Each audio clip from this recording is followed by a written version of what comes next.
दीवानपुर राज्य में एक शमशेर सिंह नाम का राजा राज करता था। राजा बहुत दयालु और अच्छी नीयत वाला था, सबके लिए एक बराबर सोच रखता था और अपनी प्रजा का बहुत अच्छे से ध्यान रखते थे। किसी की भी कैसी भी समस्या हो, उसे बहुत ध्यान से बारीकी से उसका हल किया करते थे। वैसे तो पूरे राज्य की राजा खबर रखता था, लेकिन फिर भी उसे यकीन अपने मंत्रियों पर नहीं होता था।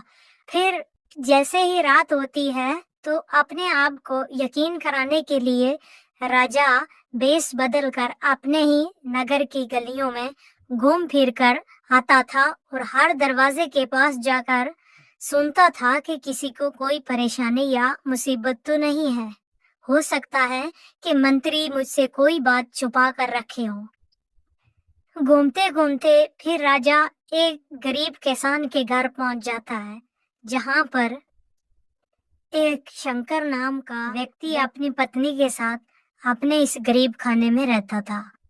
वो आपस में दोनों बात कर रहे थे। इस साल तो सारी फसल नष्ट हो गई है हमारी बाढ़ के कारण, लेकिन हमारे पास और बीज लाने के लिए धन भी नहीं है, तो कैसे गुजारा होगा जिंदगी का। आप एक काम क्यों नहीं करते, आप राजा जी के पास जाओ और हमारे राजा बहुत अच्छे दिल के आदमी हैं, वो जरूर तुम्हारी कोई ना कोई मदद कर ही देंगे। और मैंने अपने राजा के बारे में बहुत कुछ सुना है, बहुत अच्छे दिल का हमारा राजा है, तुम्हें उसके पास एक बार जाना चाहिए। ओहो, राजा के पास जाना इतना आसान होता अगर तो मैं कब का चले जाता। राजा के पास जाना इतना आसान नहीं है जितना तुम समझ बैठी हो। राजा से मिलने के लिए मुझे दरबारी बाहरी रोक लेंगे, अंदर जाने ही नहीं देंगे। तो राजा तक बात पहुंचानी अपनी बहुत मुश्किल का काम है, ये नहीं हो सकता। देखो जी, घर में कुछ भी नहीं बचा है खाने के लिए, तो पूरा साल हम बिना अनाज की कैसे गुजारा करेंगे जिंदगी का। मेरी मानो कल सुबह ही राजा जी के पास चले जाओ। तुम कहती हो अगर तो ठीक है, मैं चला जाऊंगा, ये भी करके देख लेता हूँ, लेकिन मुझे लगता नहीं कि मुझे अंदर जाने दिया जाएगा। बाहर खड़ा राजा इन दोनों की बात सब सुन लेता है। हो, ये क्या हो गया? बाढ़ के कारण फिर तो काफी किसानों की फसल खराब हो गई होगी। ये तो किकरी मुसीबत के अंदर है और मुझे इसकी बनत तक नहीं लगी। और ना ही किसी मंत्री ने मुझे बोला कि हमारे राज्य में ये समस्या भी चल रही है।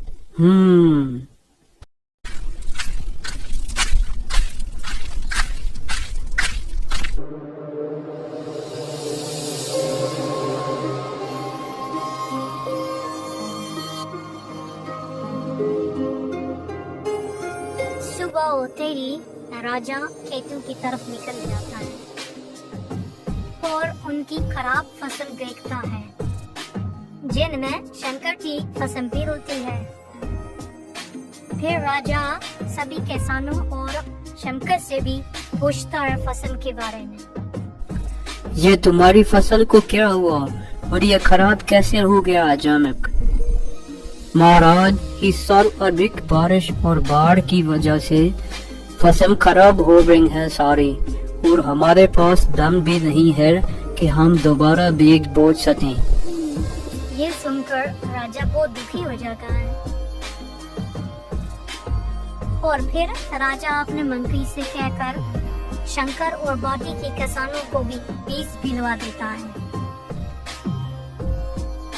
फिर उसी बीज से किसान अपनी अपनी फसल दोबारा बोना शुरू कर देते हैं। लेकिन शंकर किसान के मन में एक लालच आ जाता है और वो थोड़े ही बीज अपने खेत में डालता है, बाकी के बीज बेच देता है। देखो जी, आप ये जो कर रहे हैं ये गलत है। राजा ने हमने बीज बोने के लिए दिए हैं, आपने इसे बेच दिया, ये गलत बात है। अरे बेवकूफ, तुम्हें समझ में नहीं आता। मैंने थोड़े बीज खेत में डाल दिए हैं। अगर फसल नहीं हुई तो राजा बहुत अच्छे इंसान है, दोबारा मुझे फिर से बीज दे देंगे। राजा को क्या पता चलेगा कि मैंने सारे बीज बोए हैं या आधे। इससे मेरा भी फायदा हो जाएगा। और राजा बहुत ही दयालु इंसान है।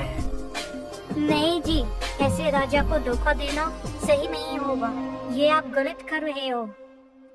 जब उन्होंने आपको फसल बोने के लिए बीज दिए नहीं, ना कि बचा के बेचने के लिए।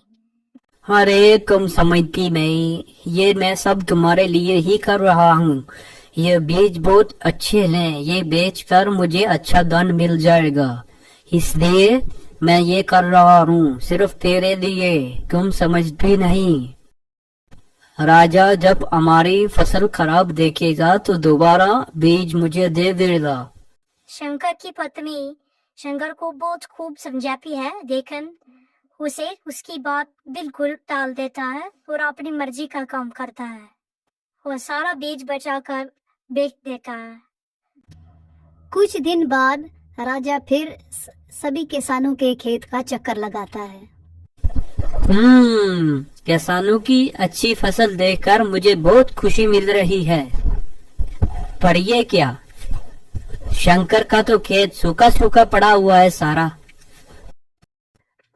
महाराज, आपने जो बीज मुझे दिए थे, मैंने सारे बीजों को बो दिया, लेकिन पता नहीं कहाँ गायब हो गए। एक बीज तक बाहर नहीं आया। मेरी तो फिर ऐसे की वैसे ही सारी खेती रह गई। और मेरे पास इतना धन भी नहीं है कि मैं दोबारा फसल उगा सकूं। ठीक है, तुम चिंता मत करो, मैं फिर से तुम्हें बीज दिलवा दूंगा, जिससे तुम फिर से अपनी फसल उगा सकोगे। ठीक है? ये सुनकर शंकर बहुत ही खुश हो जाता है कि राजा को मेरी बदमाशी का पता ही नहीं चला। अब मुझे दोबारा फिर बीज मिल जाएगा। ओह, सही है, राजा को कुछ पता ही नहीं चला कि मैंने बीज खेत में डाले ही नहीं। अच्छा हुआ, अब मुझे दोबारा मिल जाएगा। इस बीज को भी मैं दोबारा फिर बेच दूंगा, राजा को पता ही नहीं चलेगा और मुझे अच्छा खासा धन मिल जाएगा। राजा फिर से शंकर को दोबारा बीज दिलवा देता है और शंकर फिर से थोड़े से बीज खेतों में बोने के लिए डालता है, बाकी के बीज सारे बचाकर बेच देता है। कुछ दिन बाद राजा दोबारा फिर शंकर के खेत में आया उसकी फसल देखने के लिए, और शंकर की फिर से खाली खेत देखकर राजा को बहुत हैरत हुई। अरे ये क्या, इस बार फिर शंकर की फसल खराब है। इस बार फिर कोई बीज बाहर नहीं आया। ये कैसे हो सकता है, जबकि हमने सबको एक जैसा बीज दिया है, तो इसमें बीज भी खराब नहीं था। लगता है कोई जरूर गड़बड़ की है इसने खुद ही। क्यों भाई शंकर, मैंने तो सबको एक बराबर बीज दिए थे, कि तुम्हारे खेत में क्यों बीज बाहर नहीं आता? तो तुम्हें 2 बार बीज दिया है, पहली बार भी नहीं, इस बार भी नहीं। ये कैसे हो सकता है कि तुम्हारे ही खेत खाली रहते हैं? महाराज, इस बार भी जो आपने बीज दिए थे वो भी जमीन से बाहर ही नहीं आए, ना जाने कहाँ चले गए, कुछ समझ नहीं आता। अच्छा, हर बार तो बीज खराब नहीं हो सकते। लगता है तेरी कोई बदमाशी है, मैं पता लगा कर ही रहूंगा। फिर राजा बीज के बदले शंकर को धन देता है। इस बार मैंने तुम्हें धन दिया है, इससे तुम बीज खरीदो और अपनी फसल दोबारा से उगा लो, ठीक है? लेकिन एक शर्त है, कल तक तुम इस पोटली को खोलोगे नहीं, ऐसे ही रख दो लेकर, सुबह ही खोलना। ठीक है महाराज, जो आप कहते हैं। आँख का हुक्म सिर आंखों पे, मैं सुबह ही खोल के देखूंगा। इस बार तो जो मैं चाहता था मुझे वही मिल गया। अगर बीज देते तो मैं फिर उसे बेचकर बामी तो मुझे चाहिए था, तो इस बार मुझे सीधा धन ही मिल गया, और मुझे क्या चाहिए?